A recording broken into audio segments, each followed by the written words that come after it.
Bonjour les investisseurs, alors aujourd'hui je vais vous parler de ma plus grosse négociation faite en immobilier. Sur un prix de 260 000 euros, j'ai négocié plus de 120 000 euros. Je vous dis tout, à tout de suite.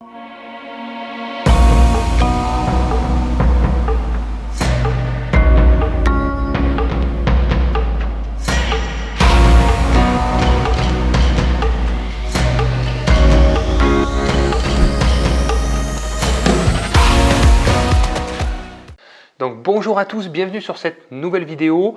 Aujourd'hui, je vais vous parler de ce projet que j'ai signé très récemment, là justement, où j'ai fait une négociation assez importante sur le prix d'acquisition, puisque c'est un prix de départ qui était à 260 000 euros. Donc c'est un immeuble de 3 appartements, 3 grands appartements de 80 mètres carrés. Et forcément, quand on le voit sur le papier, ça fait pas envie parce que dans la tête, moi je sais très bien, j'ai vu les photos, je vois qu'il y a des travaux à faire, il y a beaucoup de rénovations, je sais qu'il y a au moins 35-40 000 euros par appartement, plus un coût d'acquisition de 260 plus frais de notaire, je passe mon tour. Erreur. Il faut toujours tenter, toujours essayer parce que vous ne savez pas ce qu'est capable d'accepter la vendeuse en fait. Donc, ce qui s'est passé, c'est que cette personne-là m'a proposé le bien, voilà. Donc, ce n'est pas moi qui l'ai vu sur une annonce, c'est un agent immobilier qui me l'a proposé.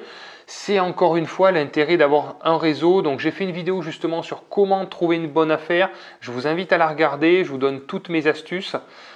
Cette personne-là m'a contacté en me disant, voilà, j'ai un bien à te montrer, ne regarde pas forcément le prix d'acquisition parce que je sais qu'il est négociable, mais viens voir le bien. L'immeuble en lui-même me plaisait énormément, c'est des grands appartements, un immeuble des années 70 avec des garages en rez-de-chaussée, des grands appartements bien desservis, des balcons, voilà, vraiment super immeuble, plancher ourdi, enfin voilà, tout ce que j'aime bien. Sauf que le prix, effectivement, j'ai dit 260 000, mais j'espère qu'il y a une grosse négociation. Bon. Alors effectivement, elle m'a dit oui, il y a une grosse négociation. Pourquoi? Parce qu'il y a toujours des situations derrière des grosses négociations. Ça peut être plein de raisons. Là, c'était un héritage. La fille en avait marre. Ça faisait plus d'1 an qu'elle essayait de le vendre. Donc voilà, quand la personne essaie de vendre depuis plus d'1 an déjà un bien, on peut se laisser imaginer qu'il y a une négociation intéressante à faire. Donc elle pensait qu'il y avait à peu près 80 000 euros de négociation, ce qui est déjà énorme. Mais moi, par rapport à mes calculs, par rapport au coût des travaux et ce que ça allait représenter en coût total d'acquisition, je ne pouvais pas dépasser 300 000 euros de budget total et je ne pouvais pas lui faire une proposition supérieure à 140 000 euros. Donc c'est là où elle a tiré un petit peu la tête, un petit peu au début, mais j'ai dit c'est pas que je ne veux pas, c'est que je ne peux pas, c'est que les chiffres ne sont pas bons. Vous regardez le coût total, vous regardez ce que ça vous rapporte. Et sur cette opération, en négociant 120 000 euros, je ne suis qu'à 7,2% de rentabilité brute. Vous allez me dire, c'est très très peu.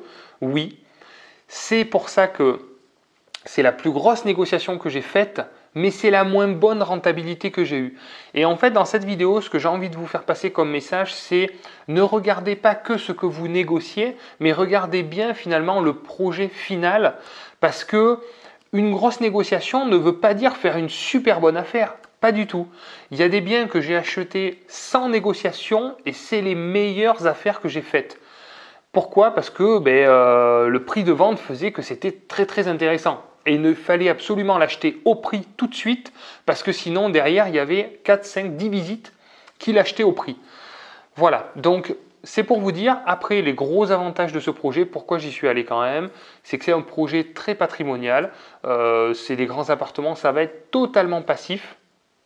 Il y a une belle enveloppe de déficit foncier, ce qui va me permettre d'épurer aussi finalement ma fiscalité pendant à peu près 3 ans. Donc ça c'est plutôt cool. Il y a toutes ces raisons-là qui se sont greffées et qui font que j'y vais. Parce que voilà. Mais donc ne regardez pas que ça. Effectivement, c'est une très belle négociation, mais ce n'est pas le meilleur des projets que j'ai fait. Voilà. Donc voilà, c'était pour vous faire passer un petit peu le message. Sur ce, si vous avez aimé la vidéo, n'hésitez pas à me mettre un petit like. Dites-moi dans les commentaires votre plus grosse négociation. Dites-moi ce que vous avez fait comme négociation, ça m'intéresse. voilà, sur vos projets et comment vous y êtes pris, comment vous avez négocié des très gros prix. Merci à tous d'avoir regardé cette vidéo. Je vous dis à samedi prochain pour une prochaine vidéo. À plus. Ciao, ciao.